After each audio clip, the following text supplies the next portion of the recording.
nuestro tema de cómo podemos nosotros regenerar nuestros suelos. Y Juan, y nos encontramos en el pino. Y con el pino hay un mito, que el pino seca la tierra. Entonces yo le tengo una pregunta a usted, si el pino seca la tierra, ¿ustedes por qué lo están haciendo aquí como materia orgánica para nuevamente que este vaya a regenerar el suelo?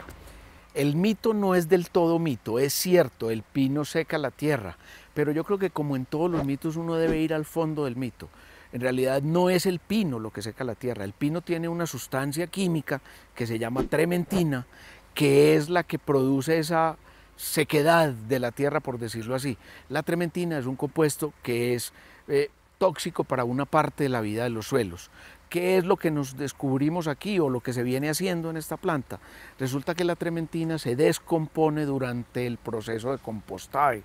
Por eso solamente se puede utilizar este material después de un proceso de compostaje bien hecho, un proceso que tenga el tiempo suficiente, que tenga la oxigenación suficiente, que tenga los nutrientes suficientes para que los microorganismos, que son los que hacen el proceso de compostaje, puedan destruir esa sustancia química que se llama trementina y convertirla en un material adecuado para el proceso de compostaje. Eso es lo que descubrimos cuando vinimos a esta zona. Juan, y me huele a pino, pero le tengo una pregunta. ¿Ustedes ya verificaron eso en los cultivos? Fue lo primero que tuvimos que verificar, Gloria. Era nuestro miedo hacer un cambio tan violento en las materias primas de una que ya lleva 5 o 6 años en proceso y ha demostrado ser muy buena a una que apenas estábamos terminando de inventar. Da miedo en una compañía como esta. Entonces los primeros ensayos se hicieron y corrimos a evaluar a campo y nos llevamos una agradable sorpresa. La cáscara de pino se descompone un poquito más lento que el lodo papelero, entonces logramos que nuestro producto, que antes duraba en trópico bajo alrededor de 3 a 4 meses, hoy nos dura en trópico bajo su proceso de descomposición entre 4 y 5 meses. Nos ganamos un 20-25% de tiempo en el proceso de mineralización de la materia orgánica, que eso es muchísimo dinero para el agricultor. Evidentemente en trópico bajo. En trópico alto el contenido de materiales derivados del pino es muchísimo más bajo. Para acelerar el proceso de descomposición del producto tenemos 25 años de conocimientos de arte, de cosas, de detallitos que no necesariamente están en los libros, y eso nos permite en algunos casos hacer inventos tan complejos como ser de los pioneros en la utilización del lodo papelero o haber metido en el proceso de compostaje materiales que hasta hace muy poco se pensaban que no eran adecuados para compostar. Bueno, Juan, acá tenemos esta pila de pino, entonces vamos a otra pila donde ya ustedes lo tienen en un proceso ya de compostaje. Correcto, Glorita, vamos a una pila donde ya vemos el producto en proceso después de que se hizo el mezclado. Juan, ya estamos en el proceso del compostaje del pino, pero le tengo una pregunta. Dirán nuestros agricultores y televidentes, si yo tengo buenos suelos, le hice un análisis de suelo a mi tierra, me salió bien, perfecto, ¿por qué le tengo que adicionar materia orgánica? Voy a devolverme un poquito al concepto básico. ¿La materia orgánica qué es? La materia orgánica es una gelatina. Es una gelatina que está revuelta con el suelo. Entonces, si las partículas de suelo son muy juntas, como es en los suelos limosos, esa gelatina la separa un poquito, entonces permite que haya circulación de aire, de agua, de nutrientes. Pero si el suelo es muy separado, como en los suelos arenosos, esa gelatina coge las partículas y las mantiene pegadas, entonces así el suelo no se lo lleva a la erosión.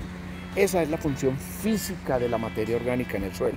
Pero adicionalmente esa gelatina tiene otras funciones. Hace funciones químicas, por ejemplo.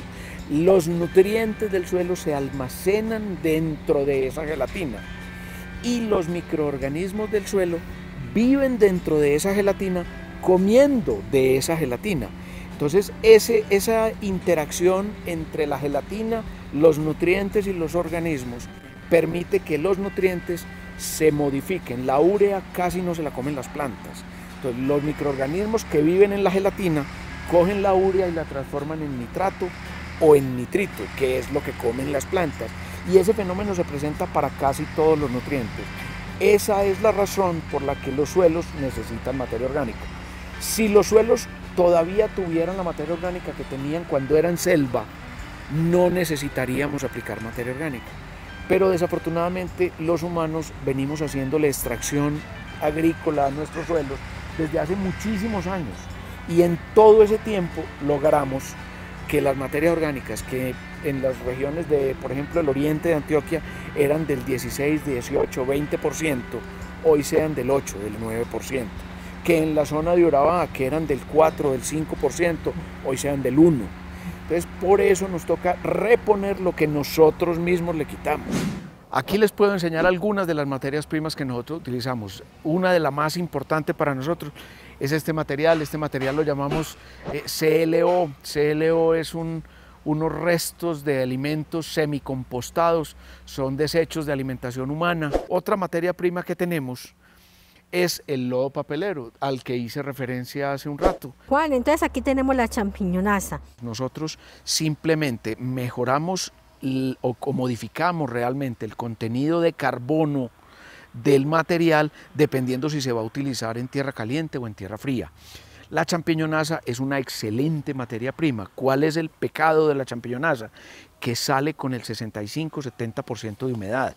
Nuestro producto final está alrededor del 30% de humedad, como nos exige la legislación, y por tanto es un producto cuyos fletes salen mucho más baratos, así como la aplicación en campo. Pero como todo en la vida también lo hace en un negocio, Juan, es ahí donde, por ejemplo, cuando la gente acude a hacer sus propios compostajes, o sale tumbado el agricultor o sale tumbado el cultivo. Es uno de los riesgos que se corre y desafortunadamente este negocio, que fue tremendamente informal en el pasado, se prestó para que hubieran entidades poco serias haciendo cosas poco serias. Ya cuando salen a comprarla hay que tener cuidado, comprarla a empresas serias para garantizar que compran un producto de buena calidad y que dé el resultado que necesita. ¿Cómo saber usted, señor televidente, señor agricultor, que cuando compran todos los insumos para su cultivo, en este caso los acondicionadores, sean el ideal? Vamos con Juan a hacerle esa prueba para que usted aprenda. Ya regresamos. Ya regresa Frente al acontecer del campo.